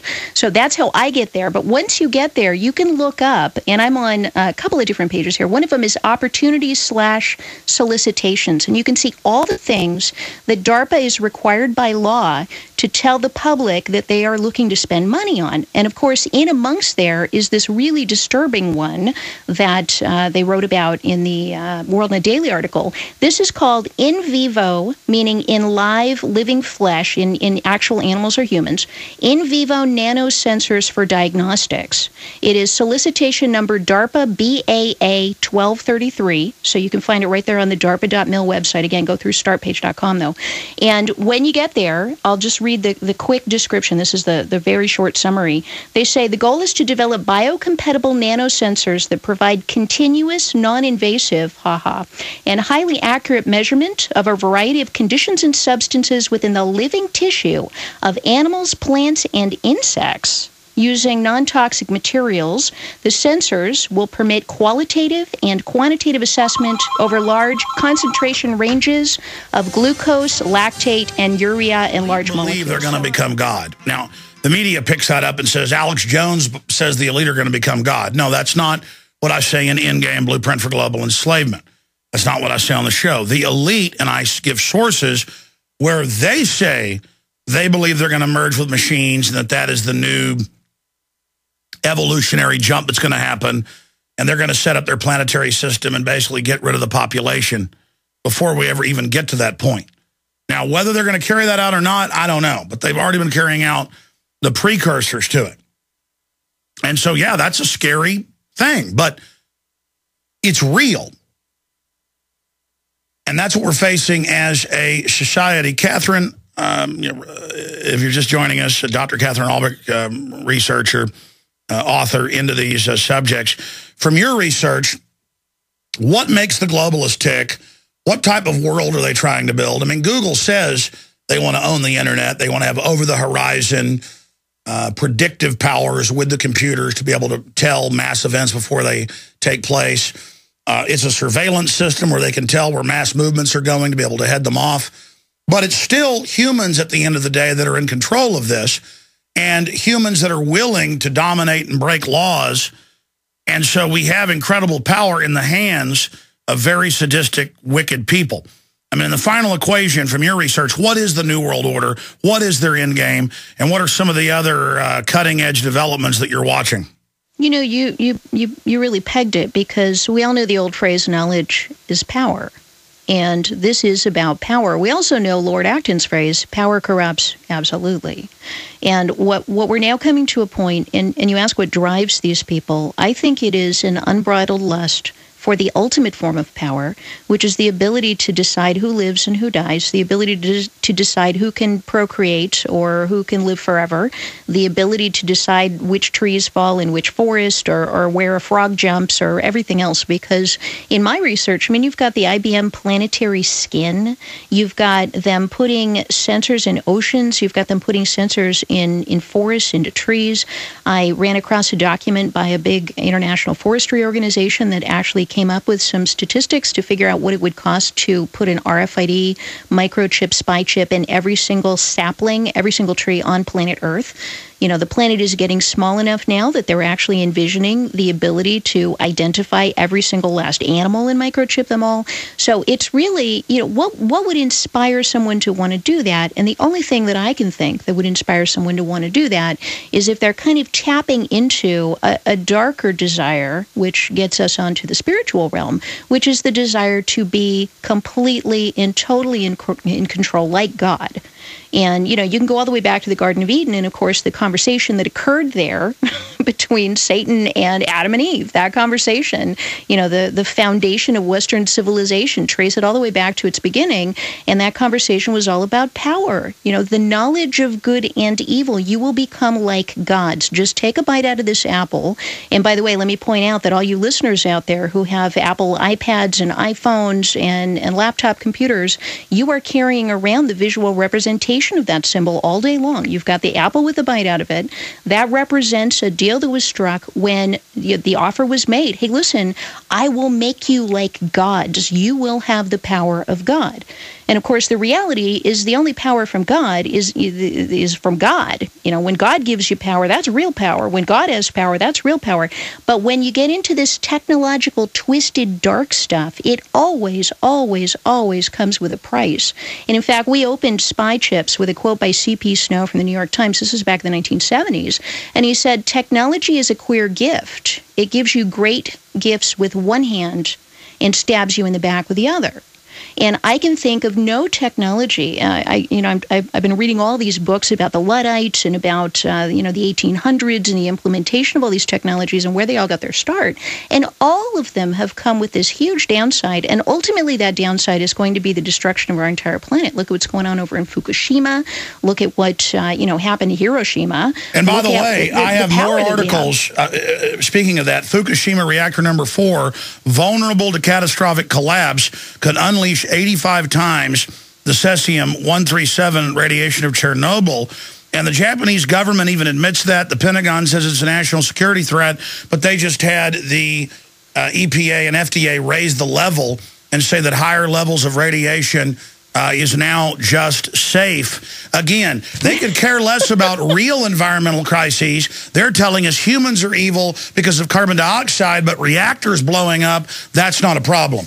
Yeah, isn't that crazy? And yeah, they will keep moving the bar, and that's what's happening. You keep moving the bar further and further out as to what's acceptable, what's tolerable, what we'll put up with. And this is one of the things that I said to Bob Unruh when he interviewed me from WorldNet Daily, is that, listen, they're not going to come one day with tanks and guns, and maybe they will, but believe me, it's not going to happen until people are really softened up for it, and say, hey, get a microchip. It's going to be little by little, and you're going to have, kids, 15, 18 years old, going, cool, you mean if I have a microchip implant, then I can just ask questions and my Google goggles will just give me the answer. No, exactly. Right there, that's what the Pentagon said decades ago, as you know, is that they would entice people. DARPA said people will basically end up begging for all of this, and then the final pockets of Luddites, of Amish, of people like that are already being harassed, it'll be, well, they weren't giving them training or they weren't giving them access to all this, and then they'll come and be picked up for other reasons. They always phase it in, like the TSA, like everything else. I talk about on my radio show a lot, Alex, that there's an 80% cutoff, that once you've got 80% of the population doing anything, fill in the blank, whatever it is, then you can force the other 20% to get on board. And I'm already seeing this with the toll transponders, those little things people put, the Fast Pass and Easy Pass things they put in their windshield to go through the tolls. I won't use one. I don't use one. I never will use one. I will take surface streets before I'll use one of those things because that's an RFID-based spy chip tracking device in your car. However, now that they've got 80% of people on board in many communities around the country, now they're moving to make those mandatory where you can't even pay cash. There's no option of paying cash. Same thing is true with all of these different technologies. Once 80% of people have smartphones, there's going to be a requirement. Just like a social security number, you can't get a job without one. So all the holdouts back in the 30s, 40s, 50s who said, oh, that's the mark of the beast, they all had to sign up, or they died off, and then their kids signed up. Same thing is going to happen with the cashless society. Same thing is going to happen with near-field communication cell phone payments. And ultimately, they're pushing for that same thing to happen with the implants. So I would look for the implants. We were out there protesting. I did a prayer vigil and a march against the chipping of the Alzheimer's patients in Florida. If people want to go to antichips.com, they can see not only the photos of that event, but they can also see, it's like a 50-page document, an academic document that I wrote about those microchips causing cancer in laboratory animals. So there's also, I think, like a 100-page or 100-question FAQ, antichips.com. People can check it out and learn more about these implants. But, the whole move of these implants, there are a couple of stupid companies like the Verichip Corporation, with all its various names, that come out and say, oh, well, we want to sell this as a product. I don't think it's going to happen that way. People don't want an ID microchip. But if you turn around and instead say, you'll be able to listen to music and access Facebook and get your email through this little implant, you're going to have a stampede of people wanting to do it. Because and I think a part of it, Alex, and I know you and I are doing all we can, but our generation and the folks out there listening to this show, we are not doing a very good job reaching out to young people and helping them understand why this stuff matters. And we are not Madison Avenue. They are getting their information from the schools, which is the government, 12,000 hours of seat time. Actually, it's 14,000 hours of seat time. So they've got the government doing all of this forming. They've got television, which is all the folks we were just talking about, giving you all this in advance and doing the behavioral placements. And then we've got Madison Avenue, which has a definite interest in our kids not caring about privacy because they know the more they know about us, the more they can get us to part with our money. And so all of these forces and all of these informational sources are promoting this stuff. And we, who in past eras, parents, grandparents, the people in your community, we are not having an influence on young people. Well, there is no community. All there is television, and then people watch it, and then outside of watching it, they sit around and talk about what happened on the television. So human society is organized around a bunch of propaganda and brainwashing.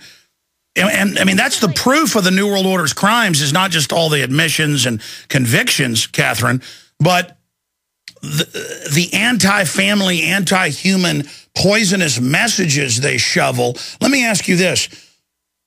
I mean, I know that a decade ago, WashTech, the Washington Post, had a monthly technology magazine, and I even interviewed one of their writers, and he went to a big symposium and bragged.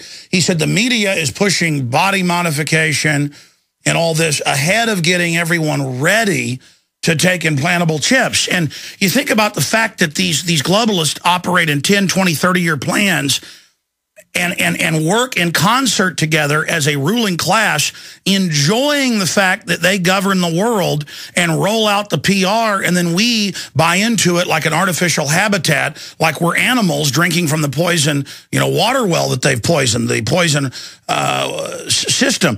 I mean, this is...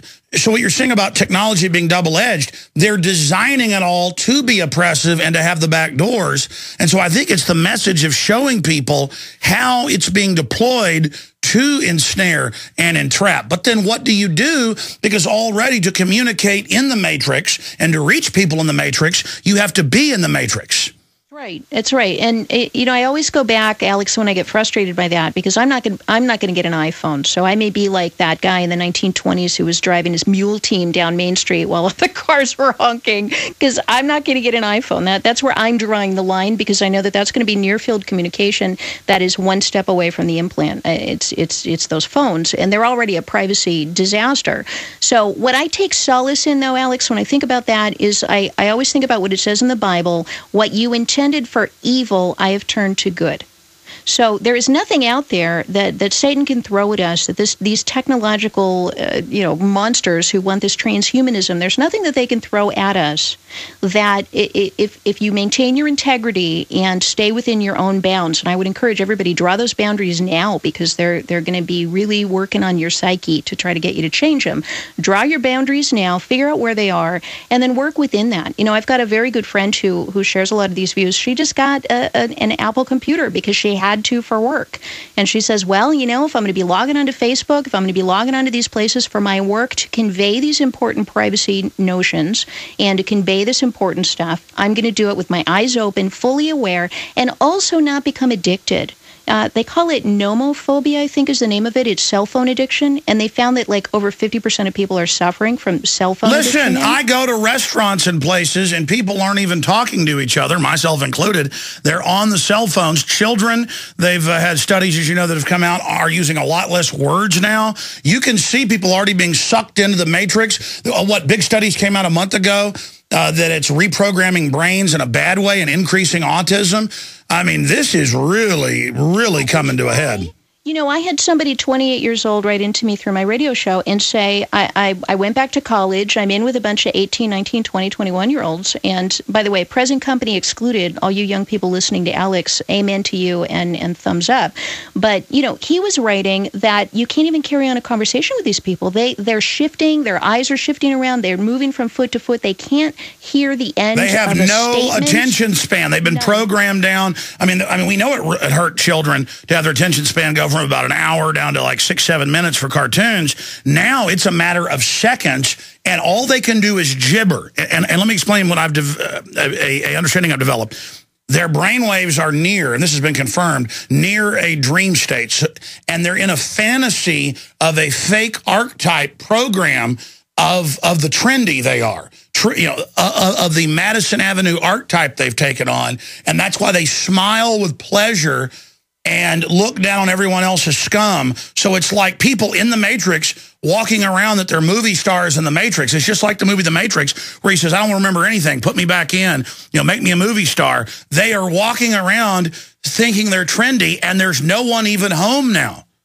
It is the most disturbing thing. And so what do we do? Well, first of all, I think it is okay to put your foot in the water and use some of these technologies. I do. I'm not going to get a microchip implant. They will have to shoot me before I will ever do that. Or if you believe what the Bible has to say about that, they will behead the people who will refuse to ultimately sign up for whatever form the mark of the beast takes. So I've got my lines that I've drawn. I pay for all my payments in cash. I do not use a credit card. I can count on my fingers the number of times I've used a credit card in the last 10 years. We've got to keep cash alive. We have to.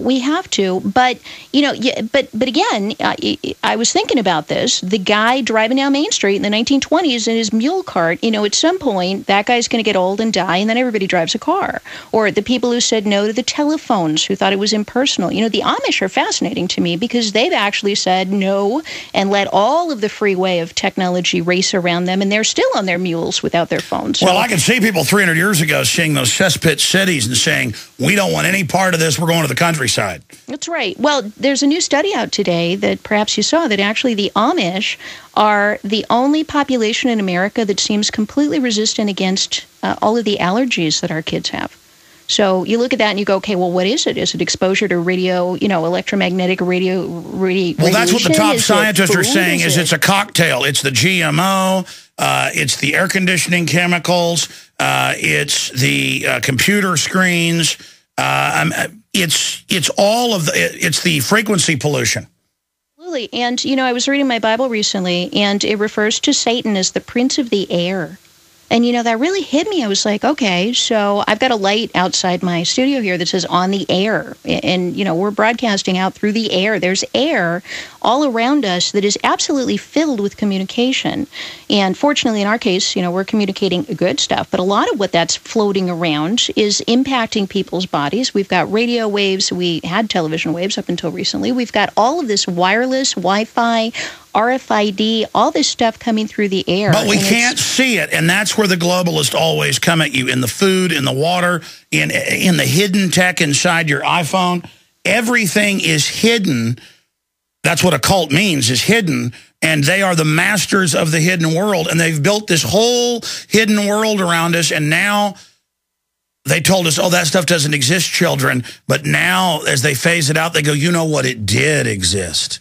And this is why this, just to tie this back to the nanotech thing and also to some of the other stuff we've been talking about, if they come up with this, if DARPA actually gets proposals on this and can pull it off, just a heads up for people, 12 months out, they want a safety demonstration in animals. By 42 months out, they actually want to demonstrate this nano platform tracking sensor in a large animal with 5 analyte detection. So a large animal, what are we talking, like a dog, a moose, a cow? I don't know. But 42 months out, they want that. It's run by Monsanto, eugenicists, the globalist. I mean, it'll just make your head spin when you look at it. And they admit, hundreds of food products and other things, they have nanotech in them. And yeah, it goes through the blood-brain barrier. These little nanotechs are in your brain. And then we'll just see neurological disorders, cancer, everything off the charts. It's getting, the numbers of pediatric cancers, diabetes, neurological disorders, breast cancer. We lead the world in that. It's all off the chart. And it's a tiny group of globalists who, A, could care less, but B, also like seeing people sick and dying, who are running this. And 99% of us plus need to understand that and get together and say, we are aware of your scientific dictatorship. We are aware of what you're trying to do, because they're not in full control yet. And exposure can bring them down. Katherine, in closing, how are you doing with the treatment you've undergone for breast cancer? I have really good news on that. I am done at the end of this month. Done. And as your listeners know, I had stage 3 breast cancer, 16 months of treatment. It has been the journey of a lifetime here. And May 23rd is my absolute last day. I get my final treatment, and then they give me a big hug and they send me out into the world and say, "Good luck, honey." And at that point, it's just a lot of prayer to make sure that it never comes back. Because the thing about cancer, once you kick it, if it comes back, it usually comes back terminal, and then you've only got, a couple of years. Now, some people fight it then, but in the case of breast cancer, stage 4 breast cancer has about a 3% survival rate. So all right, I don't have that. I don't have that. But I'd love it if the listeners would please keep me in your prayers. May 23rd is my last day. KMAshow.com is my website, and I have been a little remiss in blogging, but I've got a whole ton of blog stuff in there about my journey with cancer, and I'm going to be updating that shortly. Also, Alex, I wanted to ask you, I would love to have you be our celebrity spokesperson for Start Page. So I'm just going to throw that out. Maybe you and I can talk off the air. But we love you, and we know that you are probably more than anybody else out there, the single voice who gets it, who understands the importance of this stuff, and who understands why we do not want to be under the thumb of these people who want to watch. Yeah, well, I already use startpage.com. If you click on the search engine tab at Infowars.com, it takes you to a Start Page search system. We don't even use Google anymore, even though I call it the NSA search engine and try to educate people. It's just a criminal organism. But yeah, well, I'll try to call you later today, Catherine. God bless you, and I'm flattered. We'll talk soon. God bless you. Thank you, Alex, for all you do. You bet. There goes Katherine Albrecht, Dr. Katherine Albrecht. I am out of time here. Max, one of our IT guys, pointed out we had a whole bunch of people sign up for the free weekly newsletter. We also send out news alerts on it. If you go to the right-hand side of Infowars.com, it says the Infowars Insider. Simply put in your email address right there, and it signs you up for the free newsletter and alerts. Everybody that signs up, coming up Wednesday, we're going to send out an email that gives you the new web address and everything for the beta testing of the new social network. And for a few weeks, we're going to be beta testing it, but you'll have first dibs at setting it up there. I've had a lot of other stuff on the fire, but things are moving so quick, I'm just rushing everything out. This has been way behind, but I'm rushing a bunch of other new projects out. A social network for everybody to meet and get together. You can go to Infowars.com/newsletter.